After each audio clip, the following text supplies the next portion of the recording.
Je vous rappelle la fameuse distinction yin-yang, la première grande tradition spirituelle à l'avoir pensée, qui était la tradition tantrique, elle définissait le yin par la puissance créatrice et elle définissait le yang par la capacité d'émerveillement. Quand par exemple les hommes, qui sont en général de dominante yang, se privent de leur capacité d'émerveillement, alors ils sont d'autant plus fascinés par la puissance.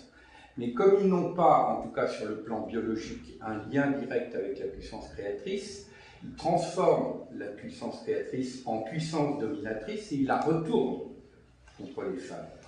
Quand on regarde les 9 pays où la discrimination sexuelle est la plus extrême, on se rend compte que ces 9 pays ont comme caractéristique d'être soit dans le fondamentalisme religieux, soit dans ce que Joseph Stiglitz appelle le fondamentalisme marchand, soit dans des logiques autoritaires.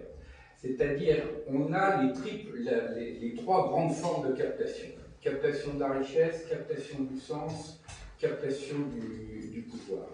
Et l'enjeu, et là, il est commun aux hommes et aux femmes, hein, on est dans la perspective de dialogue en humanité, l'enjeu de ce qu'on pourrait appeler la cause humaine face à tous les risques qui sont, y compris des risques de guerre, des risques de conflits de civilisation, etc., c'est comment on sort de ces postures de dominance et de captation.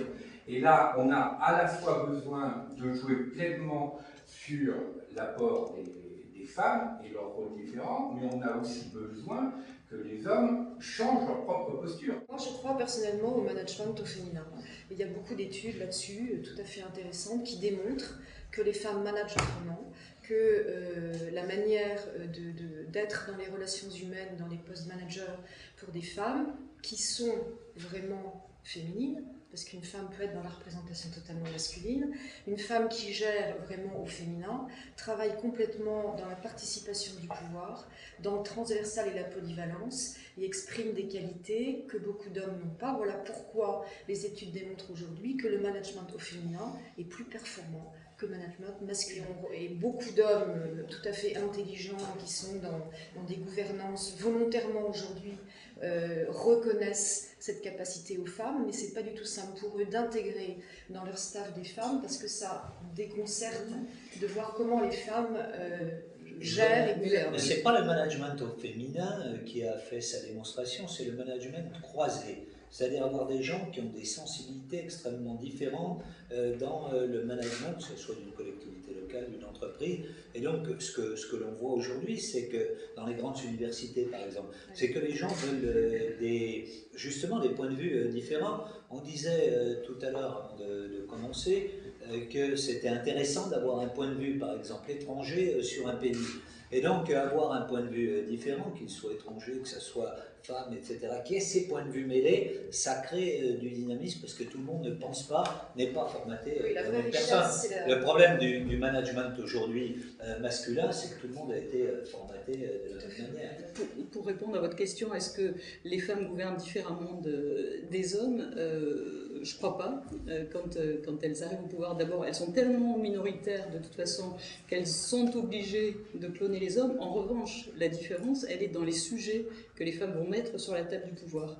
Il y a l'exemple, alors je ne sais pas si c'est lié au fait que ce soit Martine Aubry, mais en tout cas le projet, le fait de parler d'un programme politique axé autour du care qu'a proposé Martine Aubry, je me demande si est-ce que c'est pas le fait que ce soit une femme qui fait qu'on en parle aujourd'hui, puisque ça rejoint ce que vous disiez tout à l'heure sur les indicateurs de richesse, c'est-à-dire que jusqu'à maintenant, l'indicateur de richesse qui sert de boussole aux politiques publiques, c'est le PIB, et si on trouve un autre indicateur de richesse qui prend en compte tout ce qui est de l'ordre du soin apporté aux enfants, du soin apporté aux personnes âgées, mais aussi de l'organisation de clubs sportifs qui peut être fait par les hommes comme par les femmes, c'est une autre politique, c'est un autre modèle de société qu'on va proposer. Et on s'aperçoit, pour prendre l'exemple de la politique, qu'il y a effectivement des modèles extraordinairement masculins. On a cité Thatcher, mais on pourrait citer Benazir Bhutto ou d'autres.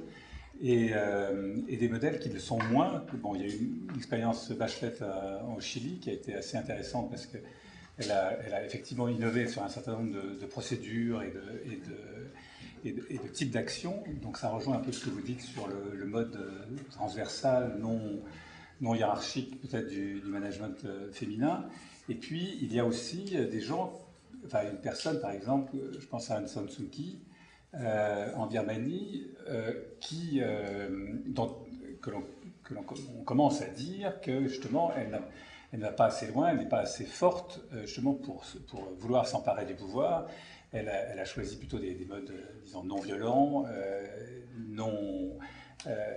et des types d'organisation sans doute trop faibles pour parvenir à gêner véritablement la junte birmane au pouvoir.